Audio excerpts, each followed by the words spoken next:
ఈరోజు బేల మండలంలో సిపిఐ మహాసభ ఈ సందర్భంగా బేల మండలంలో కార్మిక సంఘం బలంగా ఉన్నది. ఏఐటీసీ తర్వాత భవన నిర్మాణం కానీ, మధ్యాహ్న భోజనం కానీ, అంగన్వాడీ కానీ, ఈ సంఘాలతో పాటు రైతులు అంటే ఆదివాసులు కూడా ఈ బేల మండలం చాలా ఉన్నారు. ఇక్కడ అసలు నిరుపేదలకు చాలా అన్యాయం జరుగుతుంది. రుణమాఫీ కాలేదు, రైతు బంధు రాలేదు. బేల మండలంలో ఇవాళ పంటల ఖరీదు కూడా అనేక లోపాలు ఏర్పడుతూ ఉన్నాయి.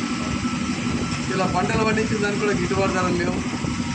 కేంద్ర ప్రభుత్వం మోడీ ప్రభుత్వం వచ్చినాక ధరలు తగ్గినాయి తప్ప ధరలు రైతులకు పెరగలేదు. ఏదైతే పరిశ్రమలు తయారు చేసేటి అంటే రైతు నుంచి కొనుగోలు చేసినాక ధరలు పెరుగుతాయి, మాత్రం రైతులకు మాత్రం పండించిన పంటలకు గిట్టుబాటు ధరలు రాకండి. కాబట్టి సిపిఐ మండల మహాసభ రానున్న రోజుల్లో బేలలో ప్రతి గ్రామంలో సిపిఐ జెండా ఎగరేసి కార్మికులను ఐక్యపరిచి, రైతులను ఐక్యపరిచి రేపటి రోజు భవిష్యత్తులో సిపిఐని, కార్మిక రాజ్యాన్ని, కార్మిక స్థాపన బలంగా చేసి భవిష్యత్తులో మరి ముందుకోవాలని చెప్పేసి ఈ బేల మండల మహాసభ తీర్మానం చేస్తాం.